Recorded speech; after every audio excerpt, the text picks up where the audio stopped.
자, 주간 EPL입니다. 덕현이가 무사히 울버햄튼 중계를 마쳤나요? 맞췄죠. 예. 지난 시즌 거 재방송 아니죠? 그 얘기하는 사람들이 있던데. 뭐요? 그 빤스라고 그랬다고. 빤스? 빤스? 네. 뭔 개소리야. 그것도 또. 역시 그런 건가요? 그 잘못 대단하다, 포판하다, 개 잘한다. 황덕현이니까 저런 얘기를 했나 보다라고 생각을 하니 어제 주원이 형이 이제 같이 보다가 그걸 느끼더군요. 뭐라고? 야, 덕현이가 사람들이 이렇게 하는 거 보니까 관심을 많이 받고 있구만. 네, 이렇게 얘기를 하시더군요. 그러면서 뭔가 본인의 자식을 보는 듯한 그런. 어제 어떤 그 커뮤니티에 예. 이제 그런 글이 올라왔더라고요. 황덕현 개드립 친다 안 친다 가지고 토토한다고. 그래서 이제 거기 댓글이 막 그 뭐 탑승 네네네네. 이런 거 보고 그리고 이 윤장현이 때가 캐스터가 네 시작할 당연히. 때 예. 또 명언 제조 아까 얘기했나요? 황덕현과 함께한다. 예스. 투헬의 첼시가 드디어 선을 보였습니다. 네. 저희가 후토크 때도 올렸고 뭔가 변화하려는 모습들이 감지가 됐습니다. 근데 준비한 시간이 너무나 짧죠. 너무 그렇기 짧죠. 때문에 이 경기를 가지고 근데 나는 이거는 배치가 잘 됐다고 보이는 게 너가 두 경기를 연장하면 너가 그걸 쭉 팔로잉을 할 수 있으니까. 그렇죠. 이 두 경기가 이제 팔로잉의 끝이 되겠죠 아마. 그럴 거라고 봅니다. 예. 아니 근데 또 몰라요. 다음 그래. 주에도 할 수도 있지. 근데 중요한 건 어쨌든 이렇게 연속적으로 같은 팀을 봤을 때 그거를 중계한 사람들이 사실 제일 보기가 편해요. 팬들이랑 같이 호흡하기도 좋고. 맞아요. 제가 한창 지난 시즌에 바르셀로나 초반 이제 10경기 들어갔을 때 사실 그때는 딱히 바르셀로나 관련해서 내가 뭐 할 게 없었거든요. 준비를 안 해도 돼. 왜냐면 다 있으니까. 뉴스 업데이트만 그치. 이제 계속 보면서 부상 선수가 어떻게 맞아. 발생했고 오피셜이 이렇게 떴구나라는 것만 알면 돼. 왜냐면 그 전 경기도 내가 했고 그 전전 맞아. 경기도 내가 했고 이제 한 연속성이 이제 있으니까.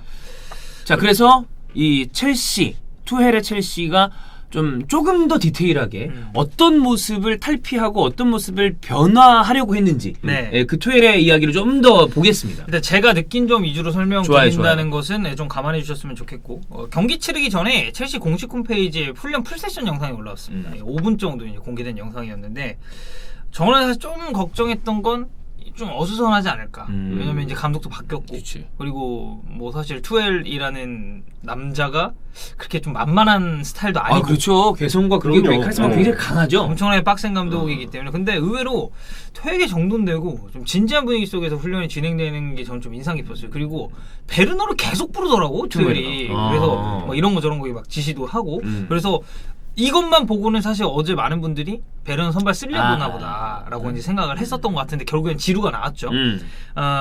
이 어떻게 보면 첼시 팬들은 그 램파드 감독 하에서 제일 좀 불만이셨던 부분이 과연 우리 팀에 공격적으로나 수비적으로나 부분 전술이 있느냐, 그렇지. 세부적인 전술이 있느냐라는 점이었을 텐데 이 영상 딱 공개되고 나서 첼시 팬들 기대감 진짜 빡 올라갔을 겁니다. 왜냐면 투엘이 너무 훈련 중에 이제 말을 많이 하고 하다 보니까 그 느낌이 나는 게 있잖아요. 누가 봐도 초보 감독은 아니다. 당연하지. 딱 그 느낌이었어요. 그럼 베테랑이죠. 예. 그리고 그냥 딱 어제 이제 첼시 그 패딩 입고 여기 TT 근데 되게 잘 어울리네요. 네. 트와이스인 줄 알았어. TT라고 해요. 토마스 투엘 딱 받고 나오는 거 보니까 그냥 다 감독이다라는 그런 그 느낌이더라고요. 이전 팀의 파리 생제르맹도 블루톤이었잖아요. 그렇죠. 짙은 남색. 그러니까 파란색은 되게 잘 어울리더라고요. 그 맞아. 피부가 하얗잖아요. 네. 근데 그런 사람들이 파란색이 잘 받아. 예, 그래서 뭐 느낌은 잘 어울렸습니다. 맞습니다. 예. 자, 그래서 이제 어떤 특색이 좀 있었는지를 보겠습니다. 일단 제가 봤을 때 제일 크게 변한 점은 조르지뉴 활용법이 훨씬 더 효율적으로 변했다. 일단 조르지뉴가 사실 선발로 나올 수도 있다는 얘기를 우리가 하긴 했었는데 바로 나오긴 했습니다. 그 이제 투엘이 막 뭔가 지도할 때 조르지뉴가 약간 뒤에서 맞아. 그 네, 약간 이런 느낌이었거든. 사진이 있었어. 사진이. 영상도 나왔거든. 네. 조르지뉴 존나 지랄하는데 막 이런 느낌이었단 말이야. 근데 어떻게 보면 네. 같은 이탈리아 대표팀 미드필더를 본인이 다뤘었잖아. 베라티. 베라티. 물론 플레이 성향은 다릅니다만. 그때 이제 딥라인 플레이메이커식으로 썼었죠. 베라티 같은 경우는.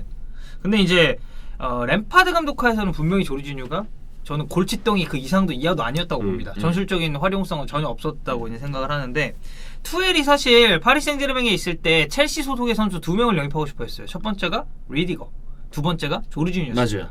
그래서 저는 딱 이날 준비하면서도 이거는 주마보다는 리디거가 나올 가능성이 높고 조르지뉴 이거 오면 왠지 쓸 것 같다 그렇지. 라는 느낌이 있었어요. 뭐 일단 당장 캉테 쓸 수 없고 그다음에 길모어는 어리고 그렇죠. 길모어는 뭐 지금 보니까 임대 일단 얘기도 있는 것 같고 나이가 워낙 어리다 보니까. 네. 그래서 이제 투엘이 코바치치의 파트너로 조르지뉴를 낙점을 했는데 이 조르지뉴의 단점은 뭐 뭐 인스타 TV 보시는 분들 그리고 중계 보시는 분들 당연히 아시겠지만 이 선수가 이제 압박이 가해졌을 때 이걸 그렇지. 어떻게 풀어나가는지를 좀 대처를 잘 못하고 이렇게 되면서 어떻게 보면 조르지뉴의 거의 유일한 단점이라고 할 수 있는 패스 선택지도 굉장히 좁아지는 이 효과가 나타난다는 점이거든요. 이런 장점. 네, 거의 장점이 있었는데 이게 압박이 가해졌을 때 없어진다는 거죠. 근데 그 장점이라는 게 우리가 사실 본 적은 있습니다. 이를테면 램파드 감독이 부임한 다음에 아르테타가 부임한 지 얼마 안 됐을 때 첼시 대 아스날 경기가 있었어요. 근데 그때 조르지뉴를 서브로 내려놨었다가 빠르게 30분이 네. 좀 넘었을 때 조르지뉴를 넣었을 때 맞아요. 경기가 확실히 쪽으로 기울어요. 그러니까 조르지뉴가 잘 쓰이면 본인이 뭘 잘하는지에 대해서 우리가 인지는 하고 있어. 그러니까 센터백의 빌드업 능력이 떨어지거나 풀백의 전진이 안 되는 팀에서는 조르지뉴가 필요하긴 해요. 네. 지난 시즌에 중용받은 것도 첼시가 이 두 가지가 다 안 됐으니까. 근데 이른바 사리볼 우리가 나폴리에서 사리에서 조르지뉴가 어떤 역할을 했는지를 알고 있잖아요. 그게 잘 맞아떨어졌을 때 이 선수가 잘하는 부분에 대해서는 램파드도 알고 있었는데 결과적으로는 그게 안 맞아떨어지면서 네. 좀 밀린 느낌이었죠. 그렇죠. 그래서 이제 투엘 감독이 저는 그 조르지뉴가 어떻게 보면 첼시 최후방에서 이 볼 순환을 담당을 한다고 생각을 하는데 이렇게 되면 어차피 울버햄튼은 조르지뉴만 막으면 되거든요. 왜냐면은 얘를 막으면 빌드업의 이 시발점 자체가 아예 끊기는 끊겨버리는 거니까. 그래서 저는 리디거를 기용한 이후도 여기에 있다고 봐요. 조르지뉴로 가해진 압박을 좀 분산시켜줄 수 있는 센터백 라인에서의 빌드업을 시도할 수 있는 선수들. 사실 이게 굉장히 이 덕현이 얘기도 저도 비슷하게 생각을 했던 게 그 역할을 했던 선수가 사실 쿨리발리예요. 네, 나폴리 시절에 나폴리 왜냐면 쿨리발리가 빌드업에 도움을 굉장히 많이 주려고 하는 선수입니다. 그쵸. 쿨리발리랑 그다음에 옆에 있는 알람 같은 선수, 그다음에 양쪽에 있던 뭐 굴람이라거나 이런 풀백들이 조르지뉴가 본인이 잘하는 것만 해주기 위해서 사리가 그 그림을 딱 만들어놨었는데 나도 리디거 하는 거 보면 약간 그런 느낌을 가져가려고 그러나라는 생각이 들었었어요. 근데 이제 한 선수가 더 있죠. 티아고 실바. 그렇지. 티아고 실바도 빌드업을 잘하니까. 아주 잘하죠. 그리고 이제 티아고 실바는 사실 제일 최근까지도 투엘이 기용했었던 선수고. 알지 본인이 딱 어떻게 쓰는지. 네. 그래서 실바와 리디거가 빌드업을 돕고 이제 코바치치는 워낙에 활동량이 많은 선수니까 이게 저는 잘 어우러지면서 조르지뉴의 패스 순환을 차단하는데 울버햄튼이 조금 어려움을 겪지 않았나라는 생각이 들었고 이 조르지뉴의 활용성이 증가하면서 이 선수가 패스 이런 거 빼고도 수비 가담도 이날 되게 좋았거든요. 저는 중원에서 뭐 제일 좋은 선수였다라고까지 하긴 좀 그렇습니다만 램파드 시절에 비하면 진짜 양반됐다. 이런 느낌으로 계속 쓰면은 이거 조르지뉴를 충분히 앞서서 얘기한 것처럼 좀 효율적으로 활용할 수 있겠다는 생각이 좀 들었습니다. 근데 한 경기로 모든 판단을 할 수는 없죠. 그렇지. 이제 좀 가긴 해야 되는데. 조르지뉴가 사리 감독 부임 초기, 첼시에서의 부임 초기 때도 꽤 잘했고 그리고 램파드 때도 좋았었던 시절이 있어요. 네, 그러다가 점점 안 좋아졌지. 그것도 거의 초기에 편중돼 네, 있었죠. 맞아요. 아마 만약에 아스날로 그래서는 안 됐겠지만 아스날로 만약에 이적을 했었어도 얘기도 꺼내지 마세요. 네, 알겠습니다. 예. 정말 끔찍합니다. 네, 알겠습니다. 네, 그런 선수 굉장히 안 좋아합니다. 폼 좋다고 선 굉장히 많이 넘는데. 조르지뉴 만약에 아스날로 이렇게 왔는데 너가 그런 얘기를 했다. 그럼 아스날 팬들 널 가만두지 않겠습니다. 네, 다들 모여가지고 집회를 하겠습니다. 집회를 한다. 네, 이명철 평생 아더 살게 하겠다. 그건 대부분 대중들이 동참할 것 같은데요. 그 정도까지는 아니고 그렇군요. 네. 본인이 그 정도로 스타는 아니에요. 사람들이 그렇군요. 많이 얘기하고 있어요. 네. 이명철 자기 본분을 잃고 너무 꾸미고 댕긴다. 언제부터 본인이 가르마 타고 왜? 이러고 했다고. 예, 그렇습니다. 그래서 이제 뭐 곧 모쏠 탈출하는 거 아니냐라는 댓글이 있습니다. 그 대댓글에 항상 형철이의 문제는 외모가 아닙니다. 라는 댓글이 달리죠. 주원이 형이 한 얘기 있잖아요. 네. 우리 모든 여자들을 믿는다. 네. 그렇습니다. 뭐 저도 믿긴 합니다, 사실. 네. 예. 알죠? 너 모태솔로는 왜 그 모양으로 했어요? 모태솔로 어렵더라고요 게임이. 제가 게임을 잘 못하더라고. 둘이 보니까. 동급이야. 이 둘은 동급이에요. 예, 네. 그렇습니다. 비슷해요. 예. 힘내세요. 네. 뭐 제가 얘기할 게 있나요? 네. 아니 왜 강지성을 가진 여자친구분이 있습니다. 예. 그렇지. 곧 강시성을 가진 여자친구 만나시기 바랍니다. 왕 게임으로. 네, 예. 왕게임. 제가 요새 DM이 안 와요. 예. 왜냐면 이 새끼가 저한테 지랄 존나 하고 영상을 보면은 이제 곧 좀 DM을 받지 않을까. 나무 그 이후로 제가 예견한 대로 한 팔로워가 1000명 정도 올랐죠. 많이 올랐어. 네, 인스타그램. 오. 네, 그래서 이제 얼마 안 남았습니다. 그런 DM들 알겠습니다. 받을 날이. 예. 웬만하면 수락하지 않는 게 좋습니다. 바로 차단하세요. 알겠습니다. 삭제를 하든지. 네. 자, 그리고 두 번째 특징은 이 투엘이 감독 생활을 하면서 굉장히 큰 영향을 받은 감독이 딱 2명 있습니다. 첫 번째는 위르겐 클롭. 왜냐면 클롭은 사실 마인츠에 이제 부임하면서도 클롭의 후계자는 투엘이다라는 얘기도 있었고 도르트문트도 사실 마찬가지입니다. 그리고 펩 가르디올라 같은 경우는 투엘이 분데스리가에 있을 때 본인이 직접 영감을 많이 받았다고 얘기를 했어요. 그래서 이날 윙백 선수들을 보면 오도이랑 치레리 윙백으로 나왔는데 오버래핑을 굉장히 적극적으로 시도를 했거든요. 이 그 과르디올라가 예전에 이제 분데스리가에 딱 오면서 내가 가지고 있었던 풀백, 그러니까 사이드백들에 대한 견해가 분데스리가 와서 바뀌었다라는 얘기를 했습니다. 그러면서 무슨 얘기를 했냐면 나는 과거에 이 선수들을 오버래핑하는 그런 그 용도로 이제 기용을 했었는데 그게 아니라 중앙 지역으로 들어오는 미드필더로서 이 선수들을 생각하게 됐다. 이 점은 제가 어제 중계 중에도 얘기했지만 맨시티에서 칸셀로를 어떻게 쓰는지 그렇죠, 보면 딱 알 수 있어요. 축신이죠. 네.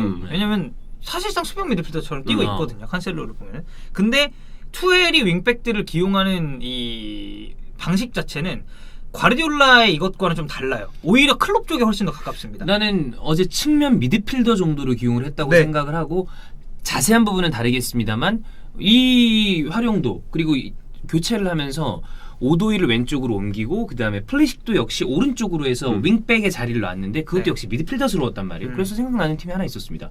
가스페리니 아탈란타, 아. 고젠스나 아니면 하테보르 하테보르나. 같은 선수 이런 선수들을 측면에 굉장히 깊숙하게 전진시켜놓고 그쵸. 미드필더로 활용하는 모습도 어느 정도 좀 그림도 비슷한 유사성이 좀 있지 않나. 네. 네. 아탈란타는 뭐 어제 어디랑 진짜 라치오랑인가 경기했는데 맞아요. 무슨 전반 30분 지났는데 2대2 네. 이러더라고. 그 경기에 대해서 찬우 형이 굉장히 기대하고 있었거든요. 너무 재밌을 것 같다. 아, 둘이 또 네. 괜찮으니까. 그럼 SL에서 그 리뷰 들으실 수 있습니다. 네. 네. 자, 그래서 이제 오도이와 칠렐이 종민이 형이 얘기한 것처럼 저는 거의 뭐 윙포드로 가도 무방하다 맞아요. 싶을 정도로 울브 사이드로 공략을 했고, 그러니까 아놀드와 로버트슨이 하는 것처럼 저는 플레이메이킹을 시도했다고 봐요. 근데 사실 이 선수들의 퀄리티에는 아직 미치지는 못했었던 점이 있거든요. 왜냐면 뭐 이따가 전술 그 메인 포메이션 부분에서도 얘기를 하겠지만 이날 원래 공개됐던 포메이션은 4-2-3-1이었어요. 근데 저는 딱 시작할 때부터 이거 4-2-3-1 아닐 가능성이 높다. 왜냐면 투엘이니까. 맞아요. 어떻게 쓸지 모른다 했는데 실제로 3백으로 경기 백스리였죠. 운영을 했죠. 네.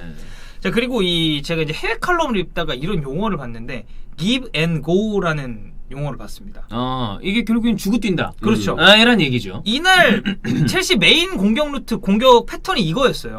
오도이 그리고 이제 그 중앙 지역에는 하버츠와 지에가 이 기점 역할을 해줬고 반대쪽에는 벤치렐이 있었고. 그래서 이 공격 포인트가 측면에 치중이 돼 있고 오도이와 칠렐이 중앙 미드필더나 공격진과 이 원투 패스를 통해서 울브스 측면을 계속해서 공략을 했습니다. 그러니까 이 오도이 쪽에 저는 조금 더 무게감이 실렸다고 보는데 이 측면에 기본적인 무게감이 있는 상태에서 중앙적으로 컷백이나 크로스를 계속해서 시도를 했고 저는 이것 때문에 베르너가 아니라 지루를 썼다고 봐요. 왜냐면 어쨌든 중앙적으로 크로스 올려야 되는데 베르너는 사실 박스 안에 있을 때 크로스가 올라왔을 때 지루만큼의 영향력을 발휘하지 다르죠. 못한다고 생각을 그렇지. 하거든요. 못 봤죠 네. 크로스를. 네. 그래서 이게 이제 메인 루트가 됐고 일각에서는 이런 얘기도 있었습니다. 뭐 오도이를 향후 뭐 중앙 미드필더로 기용할 생각이 그런 얘기가 있다. 있었어요. 네, 라는 생각도 있었는데 이날 어쨌든 오도이는 윙백으로서 나와서 저는 꽤 인상적인 역할을 했다고 생각해요. 다만 누누 산토도 이게 병신이기 때문에 투엘 이거 윙백 조지겠구나 라고 생각을 하고 되게 잘 막았어요 이날. 그래서 중간에 오도이가 부담스럽다 보니까 넬슨 세메도의 위치를 바꾼다거나 바꾸죠. 이런 네. 종류의 어떤 선택을 좀 보여줬죠. 그래서 그- 울브스 네. 팬들이 의아해했죠. 눈을 맞는데 우리가 대처 잘했다고. 웬열? 웬열. 진짜 후반에 이제 키아나 우버가 들어오면서 그렇지. 세메도가 이제 반대쪽으로 반대쪽으로 이동을 왔죠. 했고 그리고 이제 울브스에 대한 코멘트를 짤막하기만 하자면 올 시즌 울브스가 포백이랑 3백 계속해서 이제 왔다 네. 갔다 하면서 이 포백 상황에서 수비 조직력이 완전 무너졌거든요. 근데 저는 그래서 딱 이날 3백으로 돌아오면서 훨씬 더 경기력은 안정됐다고 봅니다. 내려앉아서 일단 막는 데 치중을 했죠. 그래서 네. 사실 투엘 입장에서 결과를 가져오고 싶었겠지만 이런 경기 양상에서 부임한 지 정말 100시간이 안 됐잖아. 그러면 뭔가 하기는 어려웠을 그럼요. 것이다. 네. 그런데 뭐 저는 개인적으로 3-2-4-1 정도라고 생각을 하고 봤어요. 윙백의 위치나 지루 투톱 밑에 투공미 그리고 두 명의 미드필더. 근데 이거는 뭐 말하기 나름이기 때문에 그 정도로 봤는데 이 안에서 변화하려는 지점은 어느 정도 감지가 되지 않았나. 굉장히 높은 라인, 그 다음에 하이프레스, 그리고 U자가 아니라 비교적 중앙에서 빠르게 주고 들어가려는 움직임 이런 것들은 좀 느껴지지 않았나 싶었습니다. 네. 그래서 이제 저희가 어제 영상에서도 이제 메인 포메이션 관해서 이야기를 했는데 말씀드린 바와 같이 4-2-3-1로 발표는 했는데 뚜껑을 열어보니까 3백이었단 말이에요. 이 투엘이 도르트문트와 파리 생제르맹 시절 굉장히 변화무쌍하게 포메이션을 가져간 걸로 유명했는데 그 디에슬레틱에서 그걸 통계를 낸 게 있습니다. 그래서 뭐 파리 때 이만큼 전술 썼고 그리고 도르트문트 때 이런 포메이션 쭉 썼고 지금 저희가 이제 위에 띄워드릴 테지만 그만큼 투엘이 올 시즌 첼시를 이끌어가면서 어떤 포메를 지금 메인으로 잡을지는 판단하긴 일러요. 이러다가 이제 좀 있다가 다시 백포로 전환하는 수도 있을 것이고 그렇죠. 백스리를 유지하는 거일 수도 있고 네. 근데 이게 저는 진짜 램파드 감독 때가 첼시가 이상했다는 게 아니라 만약에 그대로 있었으면 사실 첼시 울버햄튼 경기는 저는 주목하는 경기가 아니었을 거예요. 그냥 그대로 묻혀 지나가는 경기였겠죠. 근데 투헬은 전 세계 그 명장들 중에서도 전술적으로는 아주 유려하고 천재적인 전술가라고 불리는 감독이잖아. 경기 되게 집중해서 보게 되더라고. 이게 피해를 보는 재미가 하나 늘어났다고 저는 봅니다. 투헬 전술 보는 재미가 쏠쏠한 감독이거든요. 솔직히 얘기하면 저도 만약에 다른 경기였다면 뭐 적절한 또 드립과 예. 이런 걸 생각을 했겠지만 이게 일단 뭐가 변했는지 그렇지, 봐야 되잖아. 야, 이거 그리고 너는 이제 또 번리 경기도 해야 되니까. 그리고 이제 본의 아니게 그 붐사칼라카 이후에 굉장히 좀 주목을 많이 받게 됐죠. 맞아요. 경기 과연 가 안 잘리고 이 경기를 할 수 그렇지. 있느냐 이거에 대해서 네. 그러다 보니까 내가 이게 막 부담돼가지고 준비를 존나 하게 되더라고. 둘 중 하나야. 사실 이러고서 진짜 유튜버로서의 어떤 느낌은 진짜 그 경기에서 배정을 못 받는다. 그러면 이제 그 조회수 터지는 거거든요. 그거는 이제 내가 각으로 뽑겠지. 걔 레전드지. 근데 그게 아니라 덕인이가 그대로 가져가면서 중계를 어떻게 하는지 사람들이 왜냐면 야 황덕이 지금 중계하냐 막 그러면서 되게 조롱을 많이 했어요. 예. 물론 우리가 이제 농반진반으로 한 얘기지만 그렇죠. 네. 그래서 어쨌든 뭐 중계 성공적으로 잘 마쳤고 올 시즌도 3백 4백 적절하게 오갈 것 같습니다. 근데 앞서서 얘기했듯이 오도이 선수가 뭐 중앙 미드필더로 기용이 된다라는 얘기가 있었는데 과거 이제 도르트문트 때 투엘이 게레이루랑 곤살로 카스트로를 중앙 미드필더로 포변시킨 경험이 또 있거든요. 그렇기 때문에 어떤 선수가 포지션 변화를 통해서 또 제자리를 찾아갈지 좀 보시는 것도 저는 올 시즌 첼시 볼 때 느낄 수 있는 또 다른 재미가 아닐까 싶습니다. 제가 하나 그냥 제 개인적인 예상을 한다면 다음 경기에 마운트는 선발로 올라올 것 같습니다. 들어오자마자 보여주는 모습이 그래서 야, 이건 투엘이 딱 보고서 얘는 선발 써야 되겠다고 생각하지 않았을까. 그렇습니다. 아주 재미가 있어진 그러니까 그게 실제로 경기 재밌는 게 아니라 변화하는 모습이 주목되는 첼시 경기 저희가 번리전도 주말이기 때문에 바로 영상은 후토크밖에 안 나가겠지만 또 월요일에 자세히 이야기를 좀 해보겠습니다.